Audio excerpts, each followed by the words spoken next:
Salve você antenado aqui no canal, informações importantes de Vasco e eu vou te trazer para pertinho de todas elas. Seja bem-vindo ao nosso vídeo desse sábado, vamos falar bastante de Vasco, então você que está chegando aí do outro lado, dá aquela moral, deixa o joinha, vai lá nos comentários sempre, deixa a sua opinião e claro, você é o nosso convidado especial, não esqueça de ser parceiro aqui do nosso trabalho.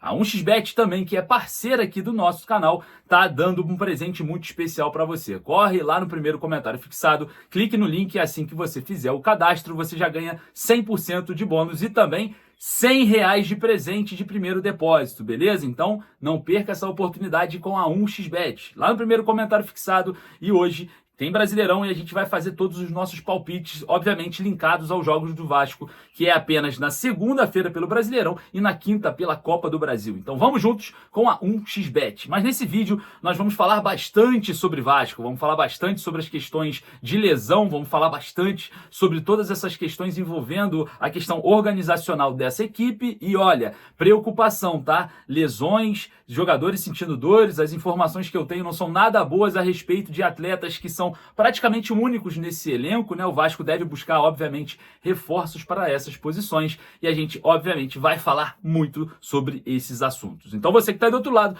peço para você novamente, dá aquela moral, deixa o joinha, vai lá nos comentários deixar a sua opinião. Bora pro vídeo, solta a vinheta porque tem muito assunto.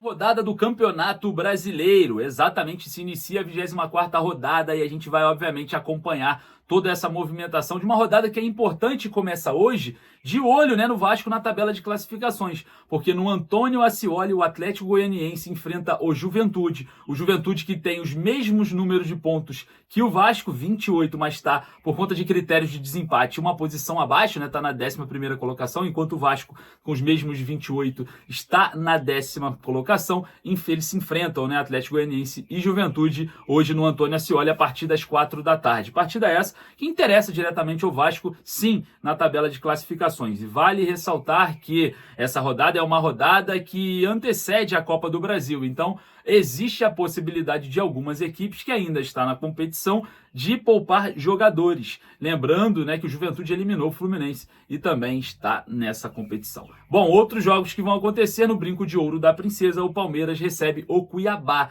e no Mineirão o Atlético Mineiro enfrenta o Fluminense, um jogo também que, olhando para a tabela de classificações, interessa ao Vasco, porque o Atlético Mineiro é o 8º colocado com 30 pontos. O Vasco tem os 28. Em caso de derrota do Atlético Mineiro para o Fluminense e vitória do Vasco sobre o Atlético Paranaense em São Januário na segunda-feira às 21 horas, o Vasco pode ultrapassar a equipe mineira e cada vez mais olhar para a parte de cima da tabela. Vamos, obviamente, observar toda a movimentação do início dessa rodada, lembrando que esses são jogos de hoje. Amanhã o Botafogo vai até a Casa de Apostas Arena Fonte Nova enfrentar o Bahia. No Castelão, o Corinthians vai enfrentar o Fortaleza, né? O Fortaleza jogando em casa, o líder da competição. O Criciúma no Heriberto Rios recebe o Grêmio, lembrando que o Criciúma tem 25 pontos, está a 3 pontos aí atrás do Vasco. O São Paulo enfrenta o Vitória no Morumbis, em São Paulo. E também o Internacional recebe o Cruzeiro. Flamengo e Red Bull Bragantino fecham o domingão de Campeonato Brasileiro. E sobra na segunda, Vasco e Atlético Paranaense, às 21 horas em São Januário, já com ingressos esgotados. E quem sabe o Vasco vencendo para convencer dentro da tabela de classificações, né? Fortaleza é o segundo colocado, o Botafogo é o líder com 46 pontos, o Palmeiras é o terceiro com 41, o Flamengo é o quarto com 41. Bahia e São Paulo fecham o G6 com 38 pontos. Olhando para a parte de cima da tabela, o Vasco está a 10 pontos do G6, 10 pontos da zona de classificação para a Libertadores da América e hoje, obviamente, figura dentro da classificação para a Copa Sul-Americana. Mas olhando para a parte de baixo, o Corinthians com 22 pontos abre a zona do rebaixamento, está a 6 pontos do Vasco. Então o Vasco está a 10 pontos do G6 e a 6 pontos da zona do rebaixamento. Aí eu pergunto para você que está aí do outro lado, E aí, é olhar para baixo, se preocupar com o que vem lá embaixo, ou olhar para cima e começar a aspirar coisas maiores? Eu queria saber a sua opinião, obviamente, é muito importante. Bom, informação que eu trago aqui para vocês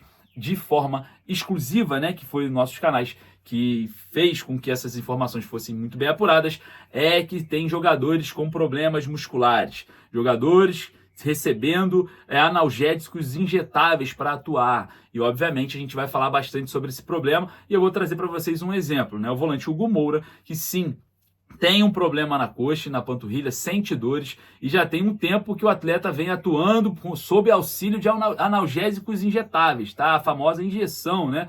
Que eles jogadores tomam para não sentir dores. E muitas das vezes, né, isso preocupa porque o atleta ele não atua os 90 minutos. Ele sempre sai aí terça parte da segunda etapa. Então a gente se preocupa não só com o jogador, mas também com os demais, porque a informação que eu obtive nesses últimos dias foi que não é só o Hugo Moura que está usando analgésicos injetáveis, não, tá? Existem outros jogadores e a gente obviamente vai apurar todo esse movimento, né, do departamento médico vascaíno e essa preocupação que nós temos de perder. Vou dar só um exemplo, o Hugo Moura, que é um jogador único da posição. Não temos no elenco outro atleta com as mesmas características. Não temos no elenco um jogador que faça essa função. Infelizmente o Souza, que poderia ser esse jogador, ainda não está bem fisicamente e tem uma dificuldade física por conta de uma certa idade. Então é necessário, Pedrinho, olhar para o mercado, tentar trazer um jogador de reposição, um primeiro volante que venha para ser titular, obviamente, né, para brigar por posição com o Matheus Carvalho e com o Hugo Moura. Mas o Matheus Carvalho, apesar de jogar ali, não tem essas mesmas características do Hugo. Então, isso preocupa e preocupa muito para o restante do Campeonato Brasileiro e também para a Copa do Brasil. Lembrando que tivemos uma semana aí de descansos, né, de recuperação. Eu acho que dá para recuperar a questão física, dá para buscar o melhor do jogador, mas depois temos uma outra sequência de jogos. Então é muito preocupante, a gente obviamente vai marcar em cima dessa questão envolvendo desgastes físicos e dores musculares dos atletas que usam injetáveis para estar performando em campo. Bom, olha só, outra situação é o seguinte, a CBF fará reunião semanal para discutir a atuação de arbitragem e, obviamente, Marcelo Santana, diretor executivo do Vasco, estará presente. A situação é o seguinte, a preocupação, né, das atuações do atual quadro da arbitragem, obviamente a gente tem sim alguma preocupação a respeito desse assunto, árbitros sempre polêmicos, sempre com lances com dificuldade e traçando linhas, né? Árbitro de vídeo principalmente, muito polêmicas, né? Uma hora traça de uma forma, outra hora joga de outra, e a gente começa a ter alguns problemas a respeito dessa questão e dessa situação, mas nós vamos marcar em cima a respeito dessa questão envolvendo arbitragem. E outra coisa, tá? Falando sobre contratações, né? O atacante Jean Menezes chegou, foi convocado para a seleção chilena e o Vasco corre atrás de um zagueiro o quanto antes. Lembrando que já estamos no dia 24, tá? No dia 24 de agosto, já estamos quase fechando a janela de transferências e o Vasco ainda tem muitas necessidades nesse atual elenco. Uma delas, o zagueiro, outra ela, como a gente estava falando anteriormente, um volante e quem sabe um reserva para o Pablo Verratti. Apesar do Ryan ter correspondido bem no jogo contra o Criciúma, eu acho que é necessário ter um jogador com as mesmas características físicas do Verratti, um jogador alto, de bola aérea, um especialista em briga, em luta ali, para ser esse reserva imediato do jogador. Obviamente, queria saber a sua opinião. Rapaziada, queria agradecer a presença de todos vocês. Vou deixar um recadinho para vocês aqui no final. Você que sonha em vir em São Januário com tudo pago pelo canal. Passagem aérea, hospedagem, transfer, alimentação. Você não gasta nada, você só sai da sua casa, vem para São Januário e volta, independente de onde você esteja, tá? Você vai estar conosco no Caldeirão. É simples. Vou deixar o passo a passo para vocês aqui agora. Não perca essa oportunidade, porque é a última antes da reforma. Então, você no Caldeirão é agora ou nunca.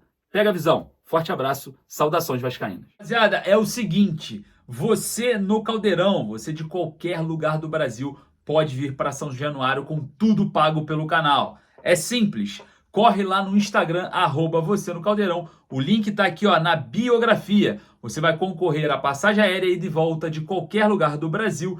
Transfer completo.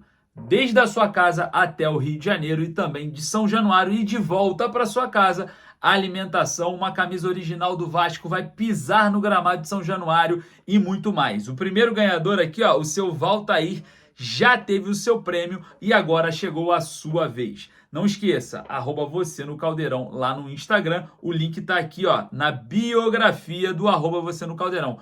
Corre lá que você é o novo ganhador.